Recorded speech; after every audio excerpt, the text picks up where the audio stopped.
Alice Labou, vous êtes avec nous, présidente de Trecento Asset Management. Bonjour Alice. Bon, ça fait quelques semaines déjà qu'on parle de ces fusions-acquisitions dans le secteur de la santé. Juste d'abord, votre sentiment général, est-ce que vous êtes toujours à l'aise avec les niveaux de marché? Le CAC au plus haut, nouveau plus haut depuis septembre 2008, les États-Unis sur des records historiques. Vous avez entendu le patron de Valcant qui était à côté de vous. Vous croyez comme lui que ça peut continuer pendant encore 1 ou 2 ans, là, comme ça? Moi, je suis d'accord sur son analyse globalement. Après, quand on a des fonds d'investissement, on essaie d'être un peu stratège dans son investissement. Tactique, on va dire. Voilà, tactique. Donc moi, j'avoue, là, comme on est revenu sur les plus hauts aux US et en Europe et en France particulièrement, j'ai un peu allégé. Donc bon, je reste quand même relativement investie, mais un petit peu moins que je ne l'étais il y a quelques temps, puisqu'on a profité du rebond. Alors tant qu'à faire, voilà, on sait qu'entre mai et octobre, les marchés peuvent être complexes. Malgré tout, effectivement, les publications américaines sont bonnes, les bénéfices par action sont très bons.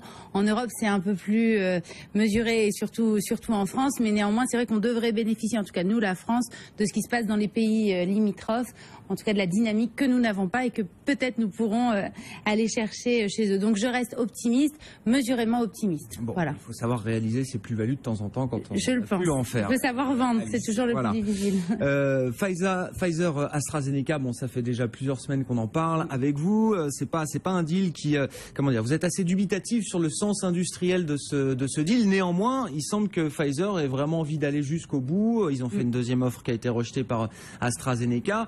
Ils sont sans doute prêts à en faire une troisième, là. Ah oui, on en parle aujourd'hui parce qu'en fait, Pfizer est auditionné par le Parlement britannique et Astra aussi. On sait qu'Astra est une grosse société du Royaume-Uni et c'est vrai que c'est un sujet puisque ce serait la plus grosse opération d'achat d'une société purement britannique par un étranger. Donc c'est un sujet national et c'est pour ça que le Parlement souhaite écouter les intentions de Pfizer.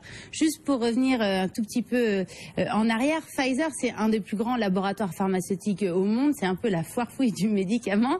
C'est-à-dire que ça a démarré il y a longtemps, en 1849, par Monsieur Pfizer, donc à New York, d'origine allemande, qui était un chimiste. Et en fait, son cousin, vous me croyez ou pas, faisait des confiseries. Et il a cherché à développer un médicament qui permettait de supprimer les vers intestinaux. Mais simplement, personne ne voulait prendre son médicament parce que c'était trop amer et impossible à prendre. Donc, avec son cousin confiseur, ils ont entouré ça de caramel. Et finalement, ça a été le premier médicament Pfizer qui a très bien marché. Et puis, de fil en aiguille, ils ont développé de nouveaux médicaments et surtout racheté énormément de sociétés. Pfizer, c'est le fameux, pardon, excusez-moi, pour les problèmes... c'est pour... Oui, pour les messieurs. Le Viagra, voilà, le fameux Viagra, excusez-moi, c'est que j'ai pas l'habitude. J'ai pas encore l'âge. Oui, alors excusez-moi, le fameux Viagra, donc c'est... C'est eux qui l'ont développé. Donc ils ont développé beaucoup de médicaments, d'après ce qu'on comprend, dans tous les domaines de la médecine, Alice. Tout à fait. Je reprends mon souffle. Donc énormément de médicaments et surtout des acquisitions. Et à chaque fois qu'ils font des acquisitions, ils ont tendance à se séparer de 30% de l'effectif, à réduire la recherche et le développement.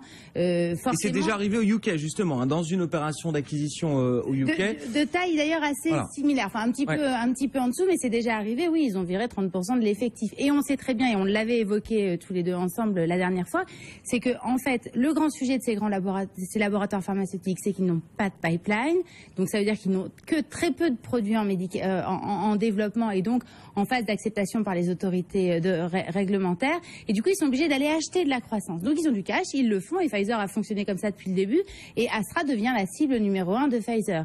Là aujourd'hui, on entendait là ce matin au Parlement, donc le patron de Pfizer disait que de toute façon effectivement il y aurait des réductions d'effectifs. Il pouvait pas, alors il a dit qu'il pourrait pas dire combien tout de suite, c'est un peu compliqué pour lui. Il peut pas s'engager sur l'emploi ni aux États-Unis ni au Royaume-Uni, il le dit très honnêtement. Tout à fait. Par contre, il s'engage à maintenir 20% des emplois en recherche et développement au Royaume-Uni et puis à garder le siège social européen au Royaume-Uni. Alors, ça donne un peu de grain à moudre, mais ce qui est certain, c'est que les patrons d'AstraZeneca vont pas pouvoir refuser éternellement cette offre. AstraZeneca est pas dans une situation extraordinaire, hein. Ils ont perdu énormément de brevets depuis 2009 et ça va continuer.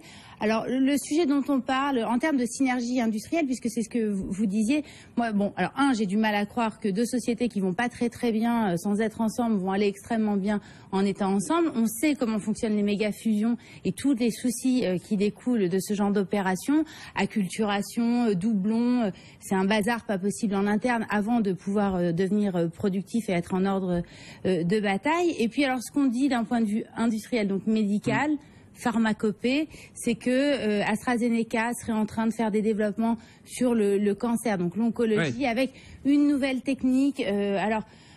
Ça s'appelle l'immuno-oncologie, donc c'est un peu spécifique. C'est un autre moyen que la trithérapie, enfin que les solutions de radiation plus traditionnelles qui permettraient d'aller cibler les cellules cancéreuses.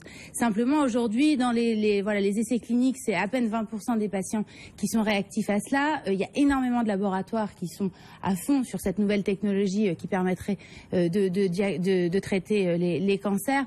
Donc bon, les spécialistes disent qu'on est quand même très loin du super blockbuster potentiel que rachèterait Pfizer. Donc grosso modo, ce sont deux géants qui n'ont plus beaucoup de business à l'avenir, qui vont probablement se mettre l'un avec l'autre. Moi, je trouvais que c'était une très mauvaise idée et je continue à penser que c'est une très mauvaise idée. Mais c'est pas pour ça que ça se fera pas. Hein. C'est pas parce que c'est une mauvaise idée que ça se fera pas. Vous savez, les logiques de ces grands groupes ne sont pas forcément compréhensibles toujours. Hein. Parfois, le patron veut aussi marquer son histoire, enfin marquer l'histoire du groupe et dire c'est moi qui ai rapproché ces deux entités. On le laisse faire, mais moi j'ai ni l'un ni l'autre et je veux aucun des deux. Merci Alice. Alice Labou, la santé, chaque mardi après-midi sur BFM Business avec la présidente de Trecento Asset Management.